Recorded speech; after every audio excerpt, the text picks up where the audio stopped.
Bayangan di lereng Lawu. Embun pagi menempel di ujung daun pinus di lereng Gunung Lawu. Kabut bergulung-gulung turun dari puncak, menyelimuti jalan setapak menuju Sendang Derajat. Di sanalah, seorang pemuda bernama Jalasena melangkah perlahan, menenteng tas kain berisi kitab catatan kuno peninggalan kakeknya. Ia datang bukan untuk berziarah seperti orang-orang lain, melainkan untuk mencari makna dari nama yang selalu menghantui mimpinya, Sabdo Palon. Sejak kecil, Jalasena tumbuh dengan cerita-cerita mistik dari kakeknya, seorang dalang tua yang percaya bahwa roh Sabdo Palon belum sirna, hanya bersemayam di alam yang tak tersentuh mata manusia. Ia bukan sekadar abdi Prabu Brawijaya, kata sang kakek suatu malam. Ia adalah penjaga keseimbangan, yang menunggu manusia memahami suaranya. Kini, bertahun-tahun setelah kematian kakeknya, suara itu datang dalam mimpi. Temui aku di Lawu, di tempat air tak bersuara. Langit mulai memerah ketika Jalasena sampai di sebuah petilasan tua di pinggir hutan cemara. Batu-batu berlumut membentuk lingkaran, dan di tengahnya mengalir air bening dari celah batu. Ia jongkok, mencelupkan tangan, lalu menatap permukaan air. Sekilas, bayangan wajahnya tampak berbeda, lebih tua, seolah memuat 1000 kenangan yang bukan miliknya. Angin bertiup pelan, membawa aroma dupa dan suara lembut menyerupai kidung kuno. Sabdo bukan kata. Ia getaran. Suara itu terdengar samar, datang dari entah mana. Jalasena menoleh. Tak ada siapa-siapa. Hanya gemerisik daun dan desir angin menabrak bebatuan. Namun hatinya bergetar, seakan gunung itu sendiri tengah berbicara kepadanya. Ia membuka kitab yang dibawanya. Di halaman pertama tertulis aksara Jawa halus. Sapa eling, bakal pinaring pangrungu saka langit. Barang siapa ingat, akan diberi pendengaran dari langit. Sejak itu, dunia di sekitarnya berubah. Setiap langkah di Lawu seperti membawa gema masa lalu. Ia mendengar kidung prajurit Majapahit, percakapan para resi di goa-goa sunyi, hingga tangis rakyat yang kehilangan tanahnya. Dalam keheningan itu, Jalasena mulai merasakan sesuatu yang sulit dijelaskan, percampuran antara masa kini dan masa silam, antara dirinya dan sosok lain yang seolah hidup dalam jiwanya. Di tepi petilasan, seorang lelaki tua muncul dari balik kabut. Jubahnya kusam, matanya redup namun menembus pandang. Kau datang terlambat, Jalasena, katanya lirih. Suara yang kau dengar bukan panggilan sembarangan. Ia ujian bagi yang ingin memahami Sabdo Palon. Siapa kau? Tanya Jalasena dengan gugup. Aku hanya penjaga, jawabnya. Penjaga dari kata yang hilang. Ia lalu duduk di atas batu, mengeluarkan sebutir biji dari kantong kecil, dan meletakkannya di tanah. Dengarkan Lawu, katanya. Bila kau ingin mengenal Sabdo Palon, jangan cari dia di luar dirimu. Cari dalam diamu sendiri. Petang turun, kabut semakin tebal, dan Jalasena merasa udara menjadi berat. Lelaki tua itu perlahan lenyap bersama kabut, menyisakan bau dupa dan gema kata-kata yang terus berputar di kepalanya. Cari dalam diam. Malam itu, Jalasena berkemah di bawah pohon pinus. Api unggun kecil menyala, sementara ia menatap kitab kuno yang kini seakan berdenyut pelan di pangkuannya. Di antara cahaya api, tulisan-tulisan Jawa di dalamnya mulai bersinar samar. Sebuah kalimat baru muncul, belum pernah ada sebelumnya. Sapa wani ngrungu suarane jagat, bakal ngerti sapa sabdo sejati. Barang siapa berani mendengarkan suara alam semesta, akan tahu siapa sabda sejati. Jalasena menatap langit. Bintang-bintang di atas Lawu tampak lebih dekat malam itu, seolah ikut mendengarkan. Ia belum tahu bahwa langkah pertamanya baru saja membuka pintu menuju rahasia besar, sebuah perjalanan spiritual yang akan menyingkap pesan esotrik Sabdo Palon, tentang kesadaran, keseimbangan, dan suara yang tak dapat diucapkan. Suara yang tak terucap di Sendang Derajat. Fajar di lereng Lawu datang perlahan, menyibak sisa kabut yang menggantung di antara pepohonan pinus. Di bawah sinar pagi yang temaram, Jalasena menggulung tikar pandan yang basah embun. Malam itu ia nyaris tak bisa tidur. Suara dari dalam dirinya terus berbisik, seperti gema dari masa yang jauh. Kalimat dalam kitabnya masih terngiang. Sapa wani ngrungu suarane jagat, bakal ngerti sapa sabdo sejati. Ia tidak mengerti sepenuhnya. Namun ia merasa dituntun untuk melangkah lebih jauh. Dari puncak bukit kecil tempat ia berkemah, ia menuruni jalan batu yang menuju sebuah lembah tersembunyi. Di sana, menurut petunjuk yang tertera di halaman berikutnya dari kitab itu, terdapat sendang derajat, mata air yang dipercaya sebagai tempat bertemunya dunia kasar dan dunia halus. Di antara masyarakat sekitar, sendang itu hanya dikunjungi oleh para petapa atau orang yang berani menghadap pada ketenangan sejati. Ketika Jalasena tiba, mata air itu tampak sunyi. Permukaannya jernih, tanpa riak, seolah memantulkan waktu itu sendiri. Di sekelilingnya berdiri pepohonan tua, akar-akarnya menjuntai ke tanah lembab, menciptakan suasana yang menegangkan sekaligus sakral. Ia menunduk, menyentuh airnya, dan merasakan hawa dingin menembus kulit, langsung menuju tulang. Saat itu, sekelebat bayangan muncul di permukaan air. Bayangan seorang lelaki berbusana seperti Brahmana Majapahit, dengan mata tajam dan sorot wajah penuh wibawa. "Siapa kau?" desis Jalasena tanpa sadar. Suara lembut namun dalam menjawab, meski mulut bayangan itu tak bergerak. "Aku bukan siapa-siapa, hanya gema dari yang pernah ada. Tapi jika kau mendengarkan dengan hati, kau akan tahu siapa Sabdo Palon." Jalasena tertegun. Suara itu tak datang dari telinga, melainkan langsung ke dalam dadanya. Ia merasa dadanya bergemuruh, seperti ada dua napas di dalam satu tubuh. Suara itu melanjutkan, "Manusia terlalu sibuk berbicara hingga lupa mendengar. Mereka ingin menguasai dunia, tapi tak memahami dirinya sendiri. Sabdo Palon tak mengajarkan kekuasaan, ia mengajarkan keseimbangan antara aku dan segala yang bukan aku." Kata-kata itu membuat Jalasena menggigil. Ia menatap kitabnya, namun lembarannya kini kosong, seperti kertas baru. Lalu dari kejauhan terdengar langkah pelan. Suara sandal menapak di tanah basah. Sosok lelaki tua yang semalam ia temui muncul dari balik pepohonan. Kali ini ia membawa kendi tanah liat dan seikat bunga kenanga. "Sendang derajat adalah cermin," katanya tanpa menatap Jalasena. "Jika airnya tenang, kau akan melihat dirimu yang sejati. Jika bergelombang, maka yang tampak hanyalah bayangan kebingunganmu sendiri." Ia menabur bunga ke air, lalu duduk bersila di tepi sendang. "Kau sudah melihat sesuatu tadi, bukan?" Jalasena mengangguk pelan. "Itu bukan arwah. Itu pantulan kesadaran yang menunggumu memahami makna sabdo." Lelaki tua itu menutup matanya. Suaranya kini lebih dalam, hampir seperti mantra. Sabdo bukan sekadar ucapan. Ia getaran pertama dari niat, dari kesadaran yang belum berubah menjadi kata. Hening meluas. Di kejauhan, suara burung kutilang menggema samar, seperti memecah keheningan yang terlalu rapat. Jalasena memejamkan mata mengikuti lelaki tua itu, mencoba mendengarkan suara yang tak terucap.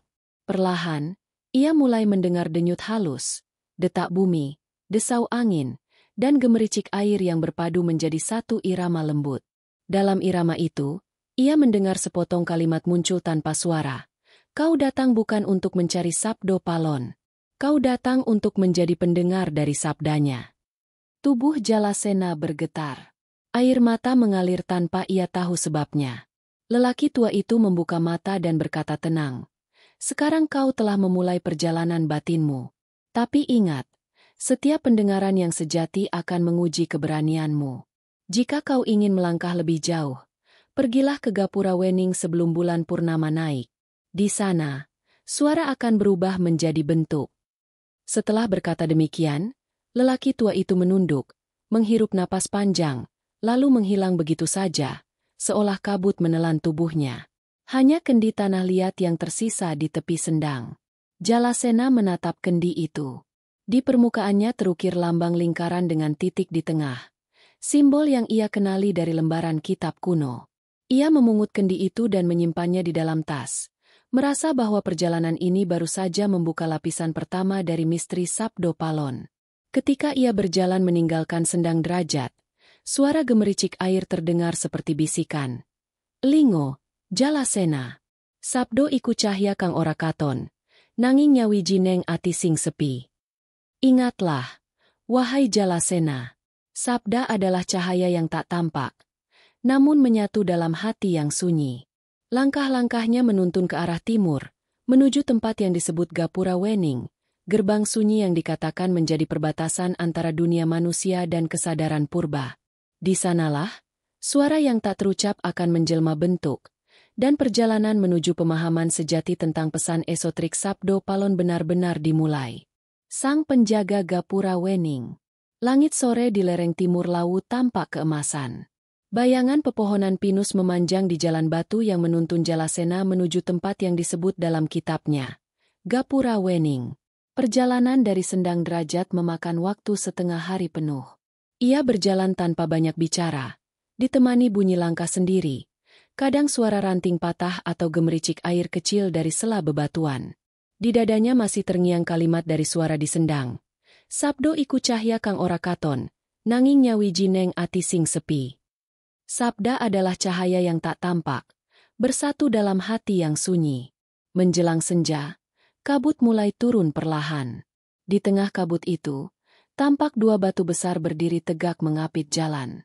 Dari kejauhan, batu-batu itu seperti gapura purba, dipenuhi lumut dan ukiran samar berbentuk pola melingkar. Ketika Jalasena mendekat, ia merasakan hawa dingin luar biasa. Udara di sekitar gapura bergetar, seperti ada tenaga halus yang mengalir di antara batu-batu itu. Ia berhenti di depan gapura dan membuka kitabnya. Di halaman ketiga muncul tulisan baru, seolah baru ditulis malam itu juga. Sapa lumaku liwat Gapura Wening tanpa ngresiki pikirane, bakal ilang suarane. Barang siapa melintasi Gapura Wening tanpa membersihkan pikirannya, akan kehilangan suaranya. Jalasena tertegun. Ia menatap kembali gapura itu, lalu menutup matanya, menarik napas panjang, mencoba menenangkan diri. Namun sebelum sempat melangkah, terdengar suara berat dari balik kabut. Berhenti di situ. Suara itu dalam, tegas, tapi tidak mengancam. Dari balik kabut, muncul sosok lelaki berkulit legam, mengenakan kain lurik dan ikat kepala tua.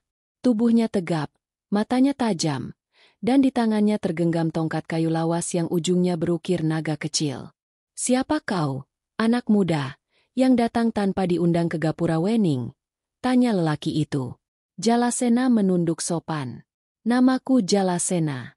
Aku mencari pemahaman tentang Sabdo Palon." Mata lelaki tua itu menyipit. Nama itu tidak sembarang disebut. Banyak yang datang dengan rasa ingin tahu, tapi sedikit yang datang dengan hati yang siap mendengar. Ia berjalan mengitari Jalasena perlahan. Sabdo Palon bukan guru, bukan dewa. Ia adalah gema kesadaran. Apa yang kau cari darinya? Jalasena terdiam lama sebelum menjawab. Aku ingin memahami makna sabda yang sejati, yang bisa membuat manusia hidup selaras dengan alam dan dirinya. Lelaki itu berhenti, menatap dalam kematanya. Jawaban yang tidak buruk. Tapi kata-kata itu masih datang dari pikiranmu, bukan dari hatimu. Ia menancapkan tongkatnya ke tanah. Untuk melintasi Gapura Wening, kau harus melewati ujian sunyi.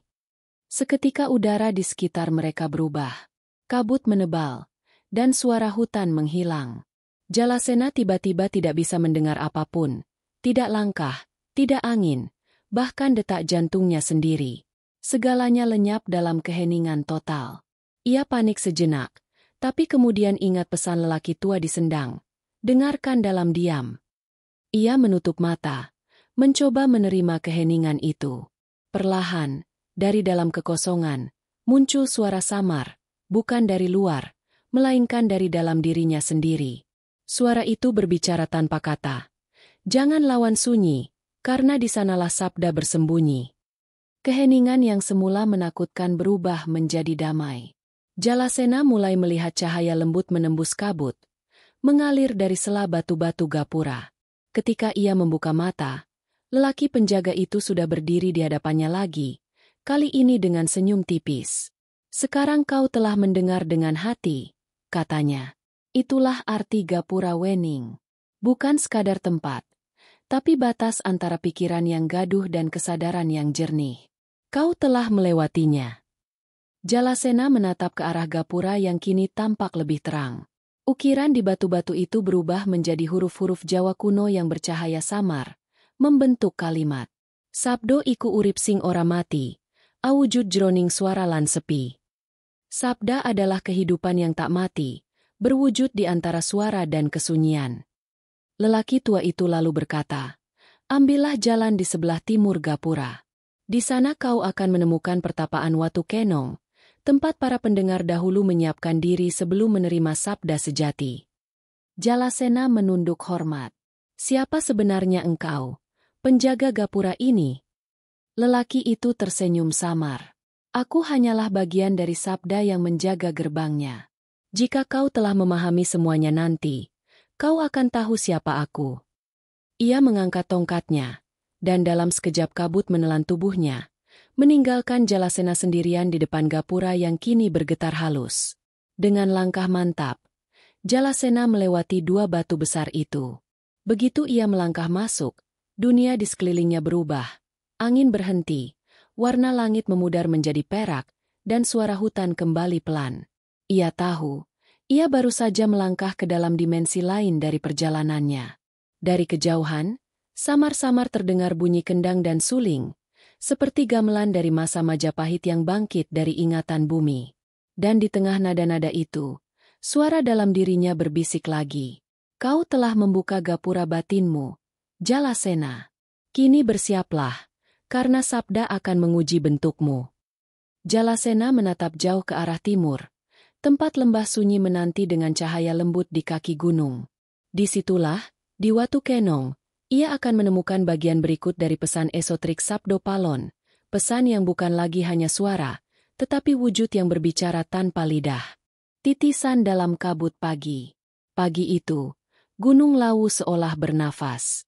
Kabut bergulung dari lereng, mengelilingi pepohonan, menutupi segala yang ada kecuali jalan batu sempit yang kini dilalui Jalasena. Ia telah meninggalkan gapura Wening di belakang, dan di hadapannya membentang lembah yang lembab, sunyi, namun dipenuhi bunyi alam yang halus, gemericik air, gesekan daun, dan desir napas bumi yang sulit dijelaskan dengan kata. Ia tahu, inilah jalan menuju pertapaan Watu Kenong, tempat yang disebut oleh penjaga gapura sebagai ruang bagi para pendengar sejati. Semakin jauh ia melangkah, semakin aneh dunia di sekitarnya. Pohon-pohon terasa lebih besar, akar-akar menggeliat seperti makhluk hidup. Di kejauhan, samar terlihat batu besar berbentuk lonceng terbalik. Itulah Watu Kenong yang disebut dalam kitabnya.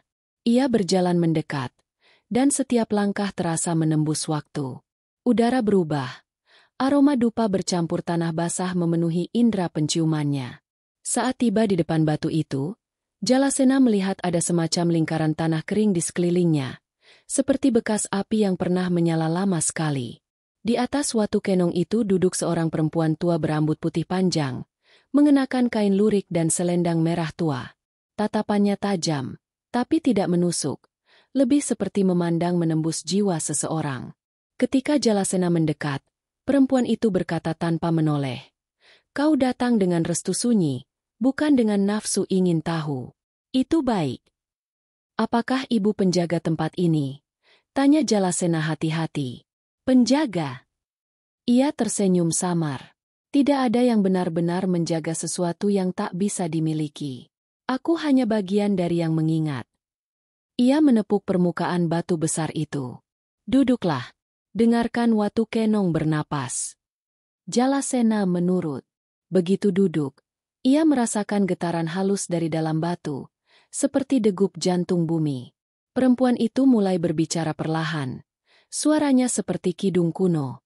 Dulu, sebelum kata menjadi doa, sebelum doa menjadi agama, Sabdo Palon menanamkan kesadaran dalam bentuk suara tanpa huruf. Ia ajarkan pada manusia bahwa setiap napas adalah sabda, setiap diam adalah doa. Namun manusia melupakannya.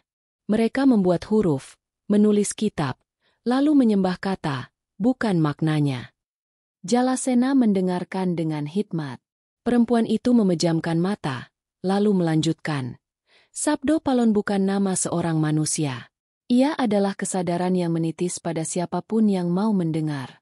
Di setiap zaman, akan selalu ada titisan sabda, orang yang membawa keseimbangan antara terang dan gelap, antara bicara dan diam.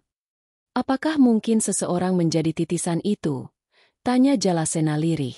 Perempuan itu membuka mata, menatapnya lekat. Setiap yang mau mendengarkan dengan jernih adalah titisannya. Tapi tak semua kuat menanggung gema sabda. Banyak yang gila karena tak sanggup menanggung sunyi. Ia berhenti sejenak, menghela napas panjang. Tapi mungkin kau berbeda. Aku melihat sinar itu di matamu. Batu besar di bawah mereka tiba-tiba bergetar pelan. Dari sela-selanya muncul kabut tipis berwarna keperakan, membentuk pusaran kecil yang berputar di udara. Suara gamelan halus terdengar, nyaris seperti bisikan dari masa lalu. Di dalam pusaran itu, Jalasena melihat bayangan. Para pendeta berbusana putih, duduk bersila menghadap puncak gunung, sementara di belakang mereka berdiri sosok tinggi berpakaian hitam dengan mata yang berkilat seperti bara. Lihatlah, kata perempuan tua itu. Itu kenangan bumi. Sosok yang kau lihat itulah wujud dari sabda yang pernah menjadi manusia. Ia bukan raja, bukan nabi, tapi pendengar paling dalam dari suara jagat. Sosok hitam itu menoleh ke arah Jalasena. Seketika, tubuhnya terasa ringan. Suara itu berbicara dalam pikirannya. Sabda bukan untuk dimiliki, tapi untuk dipantulkan. Jadilah cermin, bukan pengeras suara. Jalasena terhuyung. Perempuan tua itu menahan bahunya. Tenanglah. Jangan tolak penglihatan itu. Ia bukan ilusi, tapi panggilan. Cahaya dari pusaran kabut semakin kuat, membentuk simbol lingkaran dengan titik di tengah. Simbol yang sama seperti di kendi tanah liat yang ia bawa dari sendang derajat. Lalu, dari dalam kabut, terdengar lagi kalimat tanpa bahasa, hanya makna yang langsung menembus kesadaran. Jangan mencari sabdo palon di langit atau kitab. Ia ada di napas yang kau tarik, di langkah yang kau tempuh. Ketika cahaya itu memudar, Jalasena tersadar bahwa perempuan tua di hadapannya telah menghilang. Yang tersisa hanya sehelai selendang merah di atas batu dan aroma dupa yang perlahan memudar bersama embun pagi. Ia duduk lama, merenung. Di antara sunyi itu, ia mulai mengerti sedikit demi sedikit bahwa titisan bukanlah soal tubuh atau darah, melainkan soal kesadaran yang terjaga. Sabdo palon, dalam bentuk paling murninya, adalah kesadaran yang terus mencari pendengar baru di setiap zaman. Matahari mulai naik. Kabut lawu perlahan menipis. Dan cahaya pagi menimpa permukaan Watu Kenong hingga tampak berkilau seperti perak cair. Di sisi batu, terukir aksara baru, yang sebelumnya tidak ada. Yen wis sepi, sabda bakalnya wiji dadi urip.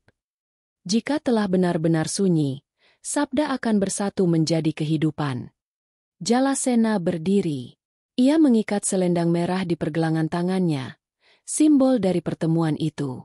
Di lembah bawah, jalan setapak menuju puncak Dermo menanti, tempat di mana, menurut kitabnya, api akan berbicara dan menguji makna sejati dari sabda. Langkahnya ringan, tapi di dadanya bergema suara halus yang kini akrab. Napas bumi, napas dirinya, dan napas sesuatu yang lebih besar dari keduanya. Ia tahu, perjalanannya belum berakhir. Sebab kabut yang tadi memudar, perlahan kembali naik, seolah hendak menutupi rahasia berikutnya dari pesan esoterik Sabdo Palon. Mantra tanpa aksara. Langit lawu tampak abu-abu keperakan saat Jalasena menapaki jalur menanjak menuju puncak Dermo. Setelah meninggalkan Watu Kenong, ia merasa ada sesuatu yang berubah dalam dirinya. Seolah setiap langkah, setiap tarikan napas, mengandung gema halus dari kata yang tak lagi berbentuk huruf. Kabut turun perlahan, membungkus lereng dengan sunyi yang dalam. Di kejauhan, sayup terdengar bunyi lonceng kecil, diikuti dengung rendah yang mirip kidung tanpa bahasa. Di tangan Jalasena tergenggam kendi tanah liat dan selendang merah dari perempuan tua di Watu Kenong. Dua benda itu terasa hangat, seakan menyimpan energi yang berdenyut. Dalam kitab kuno yang kini sudah setengah terbuka dengan lembaran baru muncul sendiri, tertulis dengan aksara halus. Mantra sejati ora ana tembung, nanging nguri pake tembung. Mantra sejati bukanlah kata, tetapi yang menghidupkan kata. Ia berhenti di sebuah batu datar di pinggir tebing. Dari sana, lembah di bawahnya terlihat seperti lautan kabut. Jalasena duduk bersila, membuka kitab, dan mencoba membaca baris-baris aksara itu keras-keras. Namun begitu ia mengucapkan satu suku kata, suara angin langsung berubah, bergemuruh seolah menegur. Huruf-huruf di kitab bergetar dan lenyap, seakan menolak diucapkan. Hanya satu kalimat tersisa di halaman terakhir. Mantra iku sepising diwuruki makna. Mantra adalah kesunyian yang diajari makna. Tiba-tiba dari balik kabut muncul kilatan cahaya biru, seperti nyala api kecil yang menari di udara. Dari dalam cahaya itu terdengar suara lembut, tidak seperti manusia, namun jelas masuk ke dalam hati. Jalasena, suara itu berkata, kau mencari sabda dalam huruf, tapi huruf hanya bayangan. Jika kau ingin memahami, lepaskan lidahmu dari keinginan untuk bersuara. Jalasena menatap cahaya itu.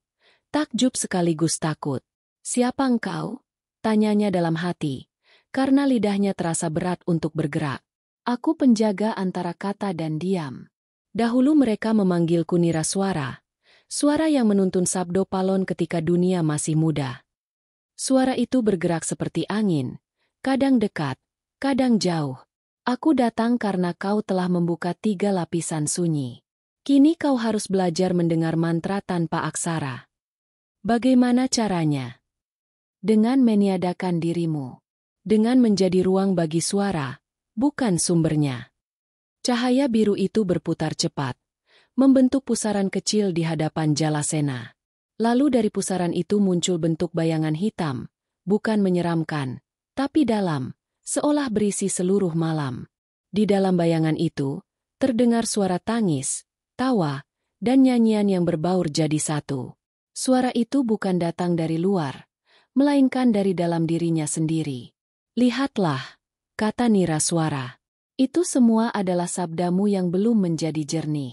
Mantra tanpa aksara tak bisa muncul selama hatimu masih penuh gema dari masa lalu. Jalasena menutup mata.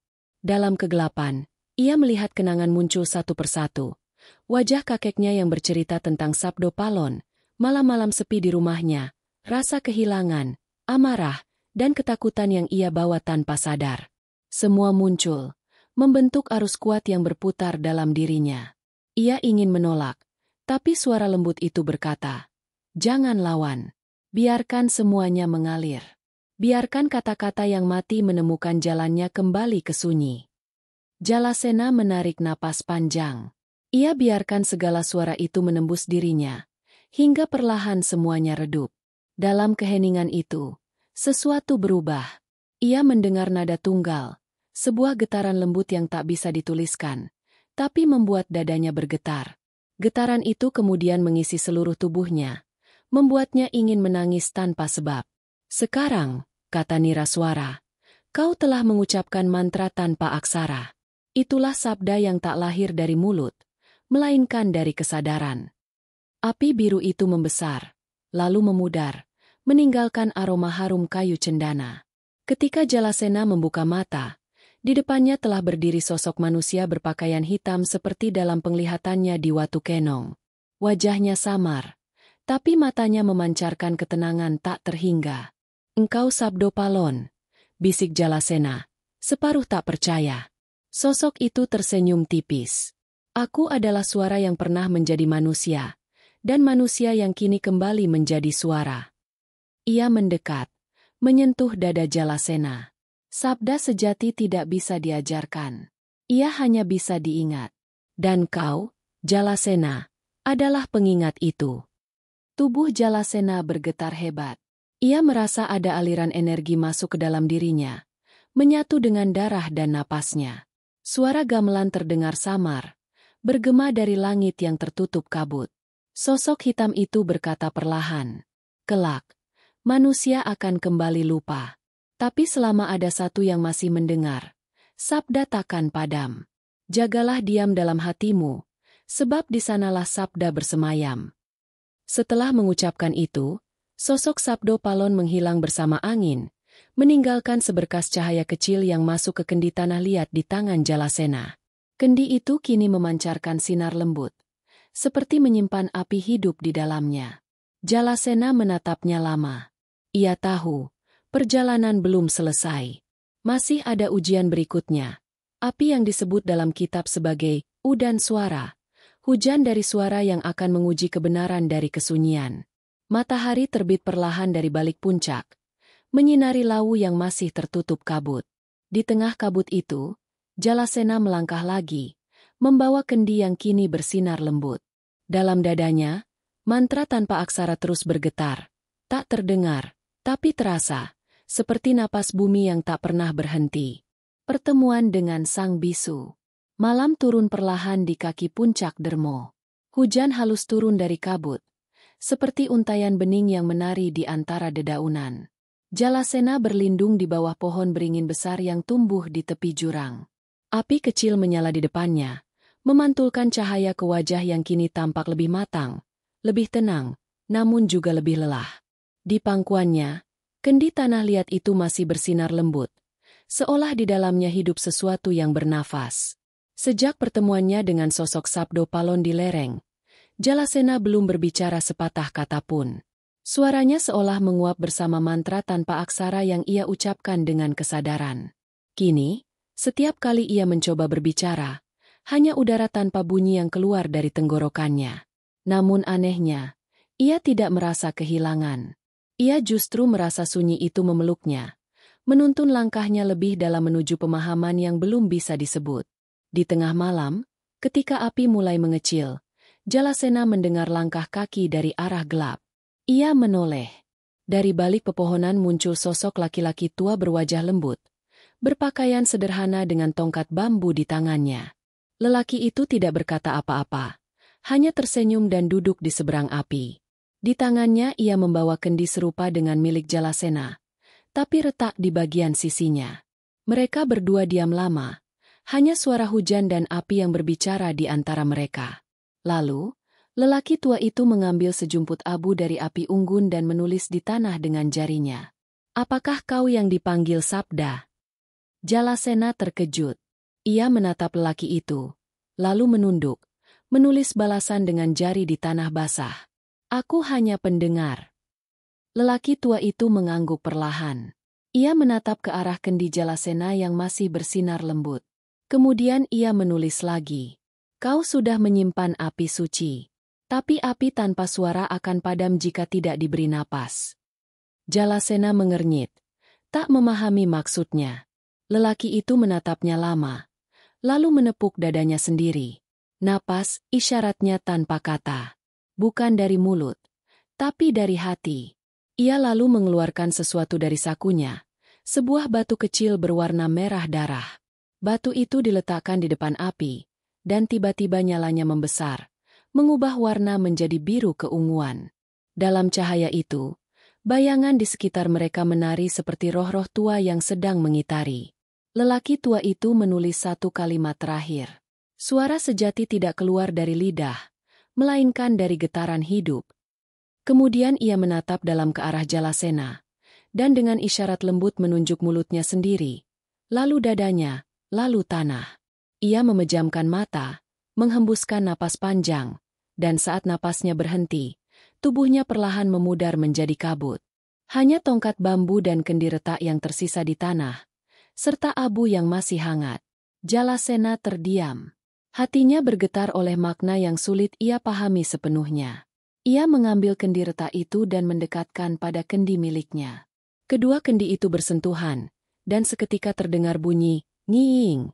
Halus, suara panjang dan murni seperti gesekan logam suci. Suara itu tidak berasal dari luar, melainkan langsung menggetarkan tulang dan dada Jalasena. Kabut di sekelilingnya mulai berputar. Api berubah menjadi lingkaran cahaya, dan di dalamnya muncul bayangan lelaki tua tadi, kini dengan wajah bersinar dan mata yang penuh cahaya. Suaranya terdengar dalam batin Jalasena. "Aku adalah Sang Bisu. Aku penjaga suara yang hilang. Dulu, aku berbicara terlalu banyak hingga dunia tuli. Maka aku memilih diam agar sabda bisa lahir kembali melalui sunyi. Kenapa kau menemuiku?" Tanya Jalasena dalam pikirannya. Karena kau telah mendengar hingga tak memerlukan telinga. Kini tugasmu bukan mencari suara, tapi menjaga keseimbangannya. Bayangan itu menunduk, lalu mengulurkan tangan. Dari ujung jarinya keluar sinar yang menyatu ke dada Jalasena. Tubuhnya bergetar, dan tiba-tiba seluruh alam di sekitarnya terdengar berbeda. Setiap tetes hujan, setiap desir daun, bahkan gemuruh jauh di perut bumi, semuanya bersuara, membentuk harmoni yang ia pahami bukan dengan pikiran, tapi dengan keberadaan. Sang bisu melanjutkan. Suara bukan untuk memerintah. Ia untuk mengingatkan. Ketika manusia melupakan kesunyian, dunia menjadi gaduh tanpa arah. Maka tugasmu, wahai pendengar muda, adalah mengembalikan keseimbangan itu. Tapi ingat, mereka yang tuli pada sabda akan menolakmu. Cahaya di sekelilingnya redup perlahan. Sang bisu menatapnya terakhir kali, berkata, di puncak dermo, api menunggu. Ia akan memisahkan sabda dari ego, kebenaran dari kebanggaan. Jika kau lolos darinya, sabda sejati akan berbicara melalui napasmu. Lalu, sosok itu lenyap bersama cahaya biru. Api unggun padam, menyisakan kepulan asap yang membentuk aksara halus di udara. Suara tanpa raos, dudu sabda. Suara tanpa rasa bukanlah sabda. Jalasena menatap kata-kata itu hingga hilang. Ia memungut tongkat bambu peninggalan sang bisu, menggantungkannya di bahu, dan menatap ke arah puncak gunung yang kini tampak bersinar merah samar di balik kabut. Ia tahu, ujian berikutnya akan datang dari api. Api yang bukan membakar tubuh, melainkan membakar kesadaran, memisahkan antara suara yang lahir dari keinginan dan suara yang lahir dari kebenaran. Langkahnya pelan tapi pasti. Kabut menutup jalan di belakang, seolah dunia lama sudah ia tinggalkan. Hanya sabda yang kini menuntunnya maju, sabda yang tak bersuara, tapi berdenyut dalam setiap detak jantungnya. Rahasia di balik api menyan. Fajar menyingkap kabut di lereng puncak dermo. Langit di timur masih lembut berwarna tembaga, sementara embun menggantung di daun-daun pinus. Jalasena berjalan pelan. Tongkat bambu sang bisu menuntunnya di jalan setapak yang makin terjal. Udara di sini lebih tipis. Setiap napas terasa berat, tapi hatinya justru semakin ringan. Ia tak lagi menimbang langkahnya dengan logika, seakan kaki dan kesadarannya kini digerakkan oleh sesuatu yang lebih dalam daripada kehendak. Setelah menempuh setengah hari, ia tiba di pelataran batu yang melingkar seperti altar alam. Di tengahnya berdiri tungku batu hitam, seolah dibuat oleh tangan-tangan kuno yang mengenal rahasia api. Di sekitarnya, tumpukan kayu gaharu dan menyan kering tersusun rapi, seakan menunggu seseorang datang untuk menyalakannya. Dari dinding batu di sekeliling pelataran, mengalir udara hangat beraroma kemenyan, membawa kenangan tentang upacara purba yang telah lama hilang dari ingatan manusia. Jalasena berlutut di depan tungku itu. Ia tahu inilah tempat yang dimaksud sang bisu, tempat di mana sabda sejati akan diuji oleh api. Di sebelah tungku, ia menemukan prasasti kecil yang tergores dengan tulisan kuno, samar namun masih bisa dibaca. Api menyan membakar wujud, bukan jiwa. Siapa yang menatapnya dengan mata ego, akan lenyap. Siapa yang menatapnya dengan mata nur, akan menjadi sabda. Ia duduk bersila. Dari kendi tanah liat yang selalu ia bawa, ia menuang setetes cairan bening ke dalam tungku. Seketika api menyala perlahan. Warnanya bukan merah, melainkan biru keperakan. Asapnya menari ke udara membentuk pusaran, dan dari pusaran itu terdengar bisikan yang tidak keluar dari udara, melainkan dari dalam dada Jalasena sendiri. Jalasena, kau datang membawa sabda, tapi apakah kau tahu dari mana sabda itu lahir? Ia diam. Tak ada yang bisa ia jawab. Suara itu kembali bergema, lembut namun tegas seperti gema di lembah kesadaran. Sabda lahir dari api yang membakar, aku. Selama masih ada, aku, yang ingin didengar, sabda hanyalah gema hampa. Api tiba-tiba membesar. Angin berputar, mengangkat debu dan daun kering ke udara. Dari lidah api itu, perlahan muncul bayangan dirinya sendiri. Jalasena kedua, sama persis, tapi matanya merah membara, dan senyum di bibirnya dingin seperti besi. Aku adalah kau yang ingin diakui, ujar bayangan itu. Kau ingin disebut bijak, ingin dikenang sebagai penerus Sabdo Palon. Kau menyembunyikan ambisi di balik kata, pencarian. Mengapa berpura-pura suci? Jalasena menatapnya. Aku hanya ingin memahami sabda. Tapi kau ingin menguasainya, balas bayangan itu. Kau ingin dunia mendengarmu. Kau ingin jadi suara yang tak tergantikan. Itu bukan sabda, itu kesombongan yang dibungkus dalam doa. Suara itu menampar batinnya. Jalasena merasakan dadanya panas, matanya perih, seolah setiap kata dari bayangan itu adalah bara yang menembus daging. Ia ingin berteriak, tapi tak ada suara keluar. Maka ia hanya menunduk, membiarkan rasa malu dan takutnya mencair bersama keringat dingin di wajah. Bayangan itu berjalan mendekat, menatapnya dalam. Api menyan ini tidak membakar tubuh. Ia membakar topeng. Jika kau masih menggenggam aku, maka kau akan menjadi abu. Lalu bayangan itu melangkah ke dalam tungku, dan Jalasena merasakan sesuatu dalam dirinya tertarik kuat ke pusaran api. Ia melihat seluruh ingatannya, masa kecil, wajah ibunya, masa ia belajar, rasa bangga ketika pertama kali mengucapkan mantra, hingga ketakutannya kehilangan makna. Semuanya muncul, berputar, lalu terbakar perlahan. Tubuhnya bergetar, napasnya terhenti. Dalam cahaya api, ia melihat dirinya sendiri terurai menjadi abu. Lalu dari abu itu muncul cahaya halus, seperti serpihan bintang yang kembali menyatu dengan langit. Ketika kesadarannya perlahan kembali, api di tungku telah padam. Hanya asap tipis yang masih mengalun ke udara, membentuk pola aksara halus. Sabda tanpa aku adalah suara yang murni. Jalasena membuka mata. Ia merasa seluruh tubuhnya ringan, tapi tidak kosong. Di dadanya, ia mendengar suara lembut, bukan dari luar, melainkan dari inti dirinya sendiri. Suara itu berkata, "Kini kau bukan pembawa sabda. Kau adalah sabda itu sendiri." Ia tersenyum, untuk pertama kalinya tanpa beban. Di sekelilingnya, angin berhembus membawa aroma kemenyan yang sejuk, seperti ucapan selamat dari alam. Ia berdiri, memungut abu dari tungku, dan menaruhnya dalam kendi tanah liat. Lalu ia menatap ke arah puncak gunung, di mana langit berwarna emas. Perjalanan belum selesai. Di puncak Dermo, katanya, ada sang penjaga sabda terakhir. Ia yang akan menyingkap makna tersembunyi dari ajaran Sabdo Palon, ajaran yang selama ini disalahartikan manusia sebagai mitos, padahal ia adalah kebenaran yang disamarkan oleh waktu. Dengan tongkat bambu sang bisu di tangan, dan abu api menyandi kendi, Jalasena melangkah ke arah puncak. Hatinya hening, pikirannya bening, dan di dalam dadanya, sabda berdenyut seperti kehidupan baru yang sedang tumbuh. Penjaga sabda terakhir di puncak Dermo. Langit di atas puncak Dermo berwarna keemasan ketika Jalasena akhirnya tiba. Kabut tipis bergulung di antara batu-batu besar yang tertata seperti lingkaran suci, seakan raksasa purba pernah menancapkannya sebagai penanda alam gaib. Udara di sini tenang namun berat, mengandung getaran halus yang membuat setiap napas terasa seperti memasuki ruang antara hidup dan mimpi. Di tengah lingkaran batu itu berdiri sebuah candi kecil dari batu hitam, dipenuhi lumut hijau dan bunga liar. Tak ada pintu, hanya celah sempit yang memancarkan cahaya merah dari dalamnya. Di depan candi terdapat altar batu berlumur jelaga, dan di atasnya terletak benda aneh.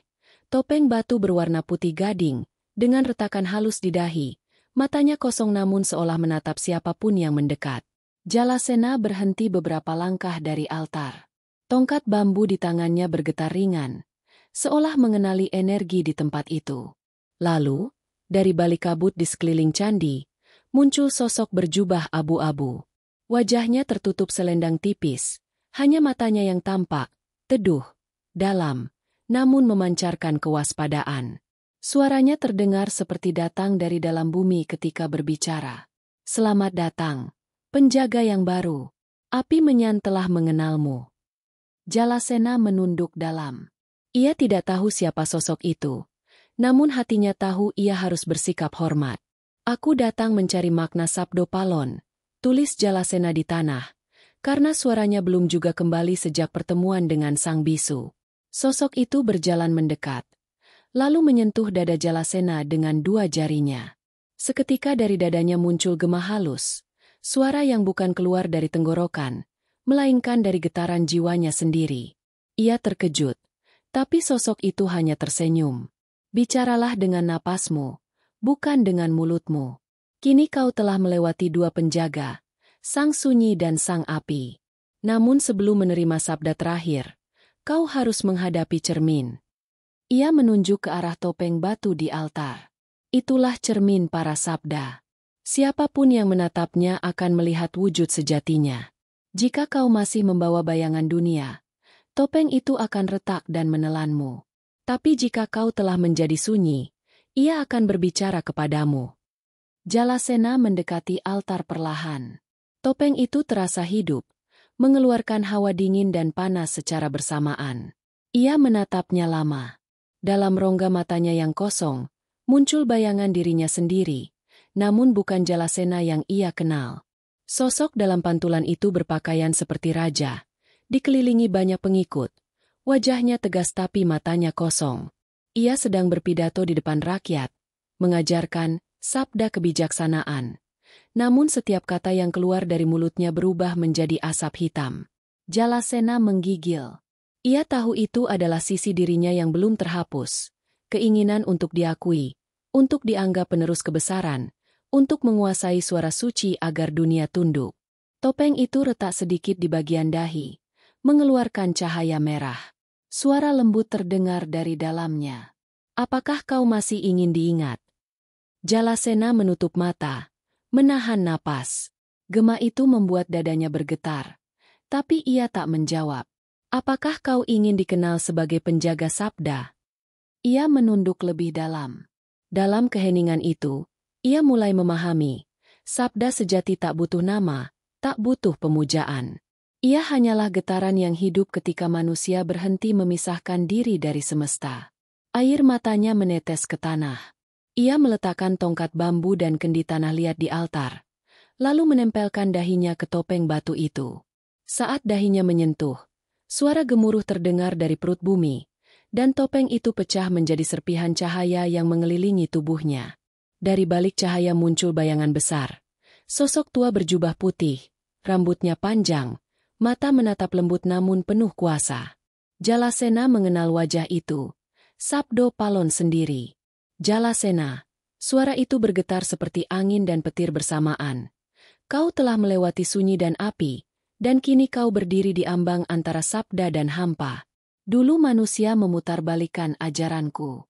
Mereka menjadikannya alat kekuasaan, bukan cahaya kesadaran.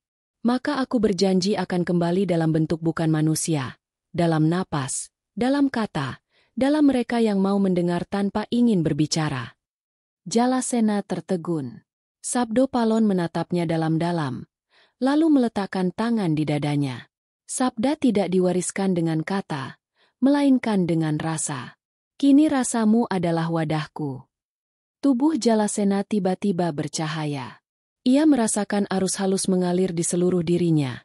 Setiap saraf, setiap sel, seolah menjadi bagian dari suara alam. Di kejauhan, angin bergema seperti kidung purba. Pepohonan berdesir mengikuti irama tak kasat mata. Sabdo Palon melanjutkan. Kelak, dunia akan dipenuhi sabda-sabda palsu. Banyak yang berbicara tentang kebenaran tanpa pernah mendengarkannya. Saat itu tiba, bangkitlah bukan dengan kata, tapi dengan getaran yang mengingatkan jiwa mereka. Itulah tugasmu. Cahaya di sekitar perlahan meredup. Sosok Sabdo Palon menatapnya terakhir kali. Sabda terakhir bukan untuk diajarkan. Ia hanya bisa dialami. Jika kau sudah siap, lepaskan nama dan jadilah suara yang menyatu dengan sunyi. Setelah itu, semuanya memudar. Candi batu menghilang, kabut menelan seluruh pemandangan, dan Jalasena mendapati dirinya berdiri di puncak dermo yang kini sunyi, diterangi cahaya matahari sore. Topeng, tongkat, dan kendi telah lenyap. Hanya getaran lembut di dadanya yang tersisa, sabda yang kini hidup dalam dirinya. Ia menatap Cakrawala, tersenyum. Tak ada kata keluar. Namun seluruh alam bergema pelan. Sabdo Palon ora ilang. Ia hanya berpindah ke dalam mereka yang masih mendengar. Kembalinya sabda ke dunia. Beberapa musim telah berlalu sejak Jalasena menuruni puncak Dermo. Dunia di bawah gunung tetap sama di permukaannya. Hiruk-pikuk pasar, perdebatan para pandita, dan manusia-manusia yang berlari mengejar nama. Namun bagi Jalasena, segalanya telah berubah. Ia tidak lagi melihat dunia sebagai tempat yang terpisah dari dirinya. Setiap batu, setiap tiupan angin, setiap tatapan manusia di jalan baginya adalah bagian dari satu tubuh besar yang bernapas bersama. Ia tidak lagi membawa tongkat atau kendi tanah liat. Ia hanya membawa diri, dan di dalam dirinya sabda hidup, tenang, bergetar lembut seperti denyut bumi. Ia memilih tinggal di pinggiran desa kecil bernama Wonomarto, di tepi hutan jati yang sepi. Di sana ia membangun gubuk dari bambu dan tanah liat. Sederhana namun hangat. Ia mengajar siapapun yang datang, bukan dengan kata-kata, melainkan dengan diam, dengan pekerjaan, dengan contoh. Anak-anak yang datang ingin mendengar cerita justru diajak menanam pohon dan mendengarkan bunyi angin di sela daun. Orang tua yang datang membawa pertanyaan tentang surga dan karma. Ia ajak duduk di tepi sungai, memperhatikan riak air hingga mereka menemukan jawaban sendiri tanpa ia ucapkan sepatah kata pun.